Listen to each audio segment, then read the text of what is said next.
Porque é um negócio que é muito comum, sabe, João e Laís? Às vezes o produtor acha que porque ele tem irrigação, ele tem que mandar água o tempo todo. Eu já cometi esse erro demais da conta, sabe? Nos primeiros cultivos, assim, não, tem que pôr água, põe água, põe água, põe... Não é, sabe? E não é. Na prática, a gente começa a entender aos poucos ali que tudo em excesso faz mal. Se você tomar 10 litros de água de uma vez, você passa mal. Olha lá se você não morrer. E a gente pega e quer fazer a mesma coisa com planta só porque você tem irrigação. Eu mesmo já cometi essa cagada demais da conta. Quando a gente começou a plantar aqui, achava que não, põe água, põe água, põe água, só porque você tem um sistema de irrigação que é fácil, sei lá, e apertar o botão da bomba e aquela bomba jogar água na lavoura toda, você fica toda alegre, né? Ah, minha roça, as do vizinho tá tudo seca, as minhas tem água, porque eu tenho irrigação. Tudo é equilíbrio, sabe? Não adianta a gente chegar a mão no adubo que você queima a planta, não adianta você chegar a mão na água que você afoga a planta. Então, muitas das vezes a gente mesmo acaba derrubando a produtividade da gente por não saber usar bem os recursos que a gente tem.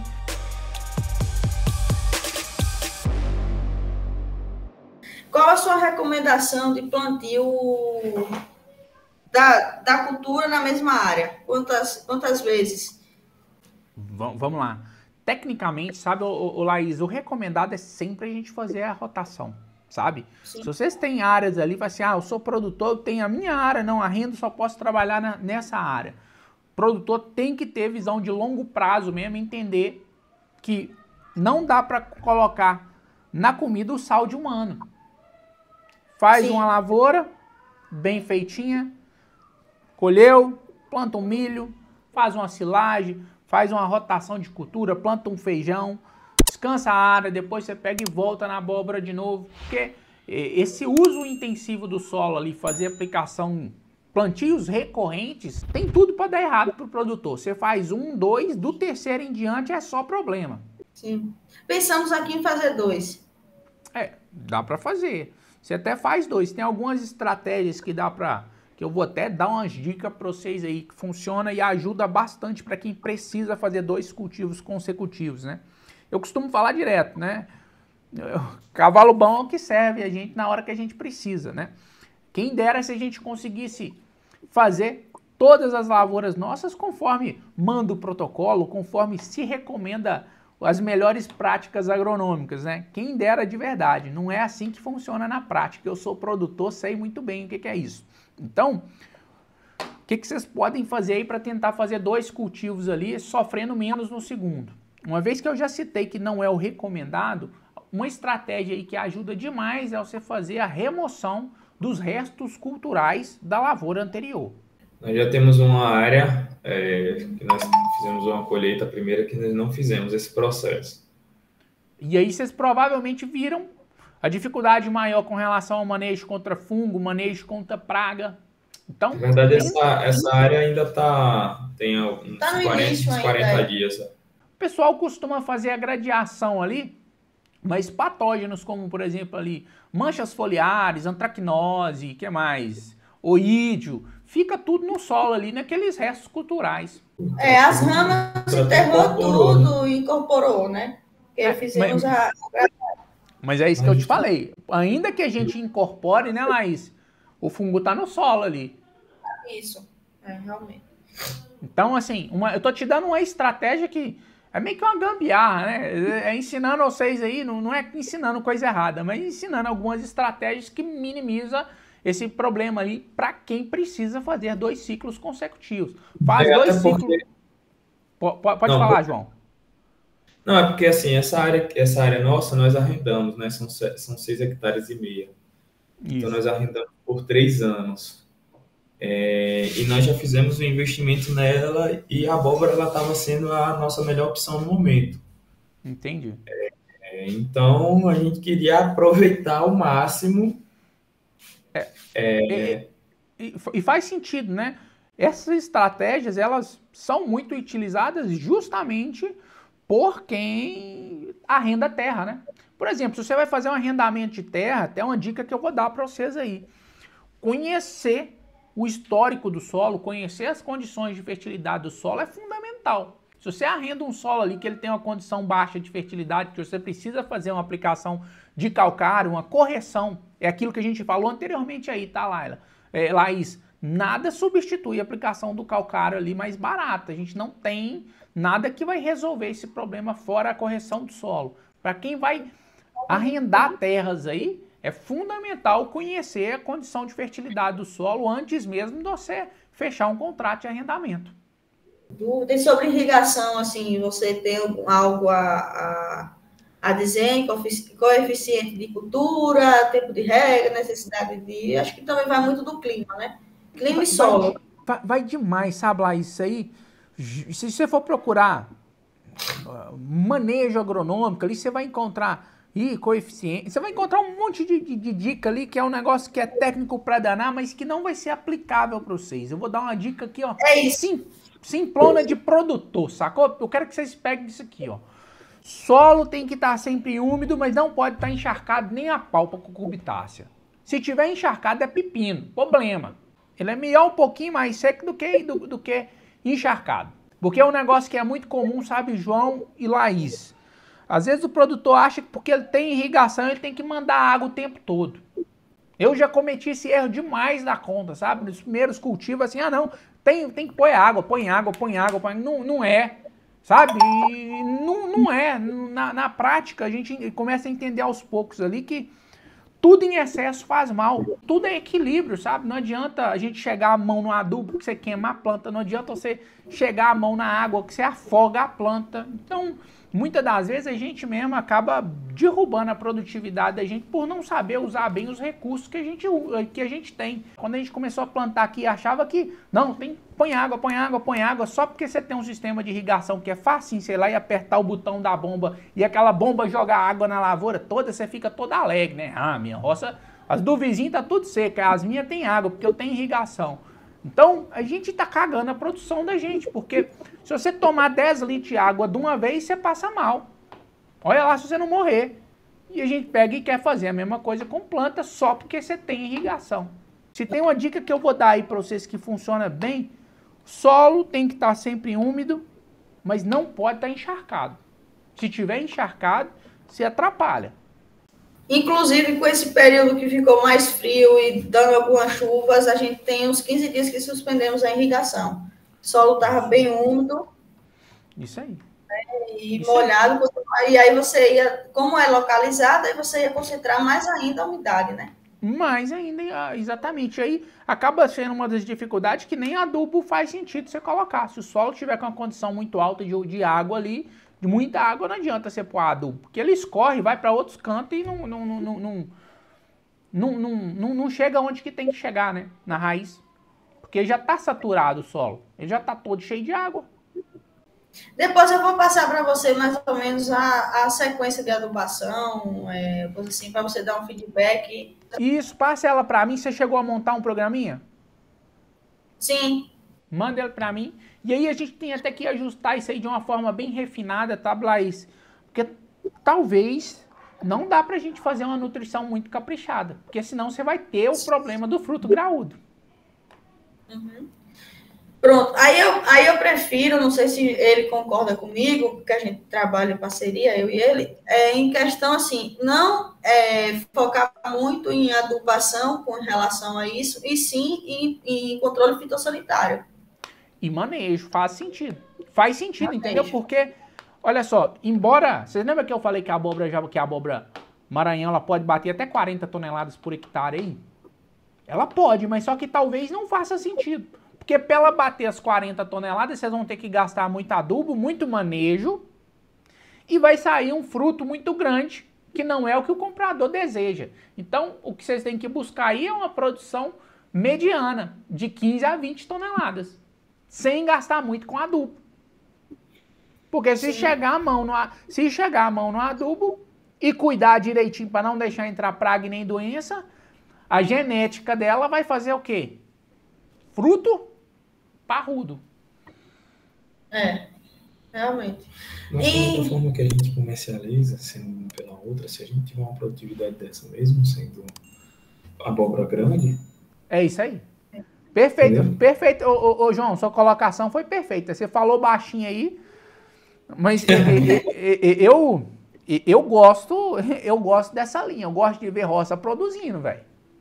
Se tem genética para bater 40, eu gosto de ver ela bater 40. Não, isso é. Porque mesmo que a gente venda num valor de quilo um pouco menor, né? Mas na peso, escala você ganha.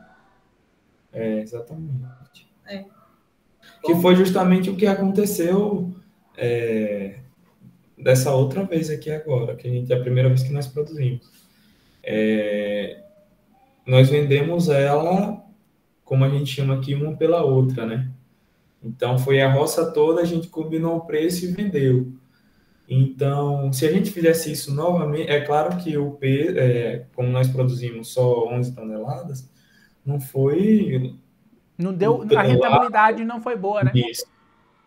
E até foi porque o preço também estava lá em cima, um valor que o pessoal aqui nunca tinha visto anteriormente, né? Da mesma forma que estava acontecendo com a banana aqui, que foi um preço lá em cima, preço que a gente nunca tinha visto antes, aqui aconteceu também com a abóbora. Então, de uma certa forma, se equiparou.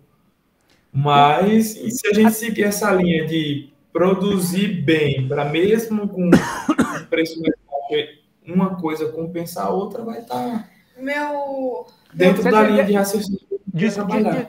Desculpa a pergunta aí, João. Vocês venderam abóbora aí a quanto na lavoura? Nós vendemos aqui R$3,50. Ô, louco, caralho. Que preço, hein? Você tá doido? Nós vendemos melancia a R$2,60 há um tempo atrás aí. Eu também fiquei assombrado, cara. Eu já vendi abóbora de R$2,80, abóbora japonesa, mas foi o máximo que eu peguei. R$3,50, você tá louco. Aí eu fico imaginando o seguinte, a tristeza, assim, deu um bom dinheiro porque vendeu a R$3,50, mas se você tivesse caprichado no manejo e batido aí 20 toneladas, nós estamos falando do dobro da rentabilidade, né? O meu grande problema, meu medo é o seguinte, a gente trabalhar para ela dar uma produtividade maior, só que meu comprador, ele não quer levar a mercadoria, porque o comprador final dele também não gosta dessa mercadoria, não quer essa mercadoria grande. Né? Faz parte do jogo aí da estratégia, sabe lá isso. Gostaria eu de poder te dar uma dica aqui que solucionasse de forma definitiva. Isso aí vai ser a sua estratégia como produtora mesmo. Entendeu? Exatamente. Exatamente. Aí agora a gente tem que dar um giro para a gente conhecer também como é o mercado, questão de tamanho, peso, porque às vezes também a gente fica aqui, eles vêm, compram, fala isso porque estamos aqui no canto sem saber conhecimento, sem ter noção do mercado, né? Boa, exatamente, sabe? Isso aí é um ponto de atenção. Esse comprador é um atravessador que vocês vendem para ele? Foi. Então, nós conversamos com alguns, né? Ele na verdade, ele é meio que a gerente da empresa aqui. Ela é de Teixeira de Freitas. É um pessoal lá de Teixeira de Freitas. Entendi. Então, a gente não sabe exatamente. A menina de lá de Teixeira de Freitas, essa que comprou, ela vem aqui, ela disse que vem para o Brasil inteiro, sabe? São Paulo, Ceasa, São Entendi. Paulo, Rio. E aí, assim, independente, né? Não tô questionando. Tão importante quanto você estar ligado na produção é entender da comercialização. Eu tenho falado isso para muita gente aqui também no canal. Tá? Ontem mesmo eu soltei um vídeo falando de abóbora japonesa que eu falei bastante, troquei uma ideia com um rapaz de Teixeira de Freitas também, chama Iago. Depois vocês pesquisam no canal. Uma conversa igual essa que eu tô tendo com vocês aqui agora, que eu soltei um corte dela, do Iago. Ele falou bastante a respeito de comercialização. Cara, é muito importante o produtor entender e dominar a comercialização. Talvez tenha mercado para sua abóbora aí. E você está com medo de produzir ela grande aí, porque tem um comprador ou outro ali que faz uma questão por uma determinada característica de produto, né? Isso. Verdade. Como que o pessoal planta muito em regiões como Tocantins, por exemplo, eles plantam Maranhão lá? Eles plantam de sequeiro. São regiões com boas condições de chuva. E aí eles plantam lá áreas grandes, sabe, João? E o cara planta 4 metros de distância, 4 metros de um lado e sai plantando aquela montoeira e deixa por conta da chuva. Agora, para quem está usando sistemas de irrigação, não faz muito sentido você trabalhar com um gotejamento com espaçamento superior a um 3x2. Eu ainda prefiro trabalhar assim, trabalhar com 3x2 ali e sofrer um tiquinho para cuidar da lavoura na parte fitossanitária, que são as pulverizações. Vai ter que andar dentro da lavoura mesmo, porque pulverização é pulverização. Você não consegue substituir uma pulverização por aplicações de defensivo em gotejamento, que é o que a turma mais quer, que eu falo. E na prática não funciona. Sim, sim. Funciona assim, sabe, Laís? Sendo curto e grosso, sabe? João e Laís, eu sou claro com isso aí, categórico. A quimigação, né, que é o processo de utilização ali de defensivos químicos na irrigação, ela complementa as pulverizações. Você vai tratar do solo, né? Você trata do solo, você tem alguns produtos ali, como por exemplo, você vai tratar solo. Uma quitara, né? Uma quitara, que é o Thiamectosan, por exemplo, né? A molécula do Thiamectosan. Ele é um inseticida sistêmico. A hora que você aplica ele no solo, o que acontece? A planta absorve aquela molécula e a molécula fica circulando dentro da planta ali para pegar possíveis sugadores. Contudo, não substitui as pulverizações. Não resolve o problema, sabe, Laís e João? Tô sendo franco para vocês não perder a lavoura caindo nessa balela. Quem contar isso aí para vocês está contando mentira. Na prática não funciona. Não dá para substituir. Tô sendo franco mesmo. Pô, eu senti que vocês ficaram um pouquinho tristes aí, mas realmente não temos outra opção. É assim, realmente a gente estava muito em dúvida, né? Porque hoje muito pessoal aí está trabalhando nessa linha de fazer via solo, né? Para tratar algumas coisas. Só que, no nosso caso, já não é mais viável. Até porque não é todo produto que vamos poder usar. Exatamente. Em questão de flor, de tudo, poderia estar pensando ali em fazer um cobre, bactericida, algum outro produto, só que flor eu não posso, né? Que é abortivo. Então... assim, a gente tem até que contextualizar isso aí, né? O ponto fundamental é vocês entenderem que a gente ainda não tem tecnologia para substituir as pulverizações. Eu acho que agora eu consegui sintetizar o que eu queria, que eu rodeei para falar para vocês aí, agora acho que eu consegui falar de uma forma clara. A gente não tem tecnologia disponível para substituir as pulverizações ainda.